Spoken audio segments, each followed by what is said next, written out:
मेरा राउंड शुरू हुआ है और मैं देख पा रही हूँ कि यहाँ पे ये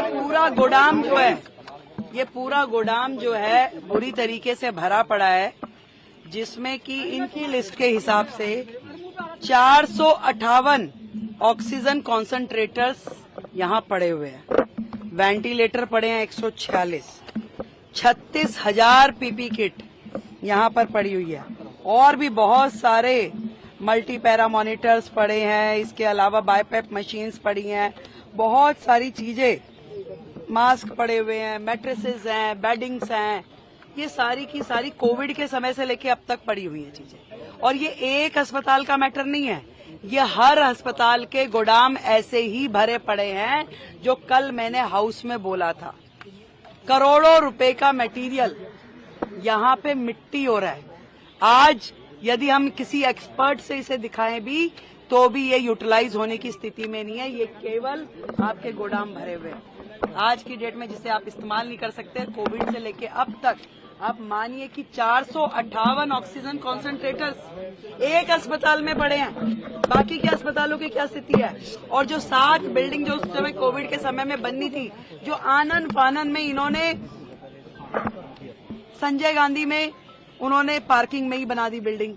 यहाँ पे इन्होंने पीछे के एरिया में, क्या एरिया वो स्पोर्ट्स ग्राउंड था, उसमें खड़ी कर दी बिल्डिंग, जिसमें किसी भी तरह की अस्पताल के लायक कोई फैसिलिटी नहीं करी गई। अनप्लान्ड तरीके से केवल एक पोटा केबिन जैसा स्ट्रक्चर खड़ा कर दिया गया, जिसपे करोड़ों रुपए की लागत से करोड़ों। कहाँ है हमारे हेल्थ सेक्रेटरी?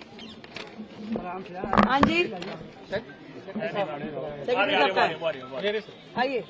ये जो पीछे का पोटा केबिन बना, वो कितनी लागत का बना हुआ है? अभी तक कितनी लागत लगी है उसमें?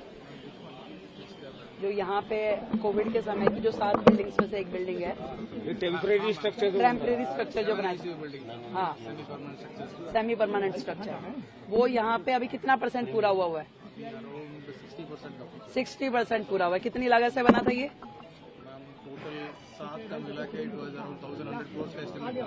1,100 करोड़ का एस्टिमेट था, जो कि उस समय का शुरू हुआ 60% पे आज भी है। कोविड में बन नहीं पाई। वो सारे के सारे जो थे सेमी परमानेंट स्ट्रक्चर जो थे, 7 में से एक भी बिल्डिंग पूरी नहीं हुई और वो 1200 करोड़ से ज्यादा की लागत की पूरी 7 बिल्डिंग थी। और आज की डेट में अगर उसको रिवाइज एस्टिमेट भी माने तो लगभग 2000 से ऊपर तो 6 महीने पहले का इनका एस्टिमेट था। आज की डेट में अगर मैं समझूं, अगर हम उसके ऊपर 2,500 करोड़ भी खर्च कर दें तो वो बिल्डिंग हमारे लिए अनयूटिलाइज्ड है, क्योंकि उसमें अस्पताल में होने वाला जो इंफ्रास्ट्रक्चर है उसके पैरामीटर फॉलो ही नहीं किए गए। मैम, केवल इस हॉस्पिटल की बात है जिसमें आपने बताया कि 2,500 करोड़ लगेंगे, या वो सभी हॉस्पिटल? वो 7 बिल्डिंग जो उस समय सेमी परमानेंट स्ट्रक्चर बनाए गए थे, उसमें से एक बिल्डिंग ही है। यहाँ की बिल्डिंग की कॉस्टिंग कितनी है? कॉमन एस्टिमेट था। भी बहुत गड़बड़ियां हुई हैं, इस तरह के आरोप सामने आ रहे हैं कि जो कॉन्ट्रैक्चुअल स्टाफ की हायरिंग हुई है उसमें बहुत। अभी मैं यहाँ इस बिल्डिंग में आई हूँ तो लगातार वो जो कर्मचारी थे वो चिल्ला रहे थे कि हमारी 6 महीने से तनख्वाह नहीं मिली। इस तरह का माहौल है। और मैंने तो पहले ही कहा कि दिल्ली सरकार के अस्पताल और दिल्ली सरकार का स्वास्थ्य विभाग खुद बीमार है। अभी इस तरह के न जाने कितने ही मुद्दे अभी खोज के हमें निकालने होंगे। जो लोग चिल्ला रहे हैं कि 2,500 दीजिए, पहले वो ये देखें कि दिल्ली सरकार वो किस हालत में छोड़ के गए, कितना करोड़ों रुपए का उन्होंने नुकसान दिल्ली की जनता का किया। आज इतना हजार सामान अस्पतालों में सड़ रहा है। ये एक अस्पताल की बात नहीं है, ये सारे अस्पतालों में इससे बड़ी सूचियां पड़ी। आपने खुद पूरे के पूरे उसकी गोदाम की हालत देखिए, आप बिल्डिंग की हालत देखिए, कर्मचारियों को तनख्वाह नहीं है, अंदर इंफ्रास्ट्रक्चर नहीं है, चीजें नहीं है। इस बीमार हालत का जिम्मेदार कौन है भाई? आज हमें तो इस स्थिति में आप देखे जा रहे हो। हम इसके लिए प्रयास करेंगे चीजों को ठीक करने की। आपने पूरे के पूरे सिस्टम को डिफंक कर दिया। आज वो अस्पताल जिसमें हजारों मरीज रोजाना आते हैं, वो इलाज नहीं पा रहे। बेचारे डॉक्टर्स एम्बेरस है। मतलब यहाँ के एमडी साहब जो हैं, इनके पास 4 हॉस्पिटल का चार्ज है। क्या इतने बड़े 4 अस्पताल ये संभालने के लिए स्थिति में है? इतना ओवरबर्डन किया हुआ, एक अस्पताल आदमी संभालने में दिक्कत है। आज जो रिक्रूटमेंट होनी है, आज जो उन्होंने भर्ती करनी थी डॉक्टर्स की, एमडीज की, वो सब नहीं किया, उस सबको गड्ढे में डाल दिया। आज 4-4 बड़े अस्पतालों का एक एमडी काम कर रहा है। क्या उम्मीद कर सकते हैं हम उनसे कि वो क्या अस्पताल को देखेंगे, क्या व्यवस्थाएं दे रहे हैं?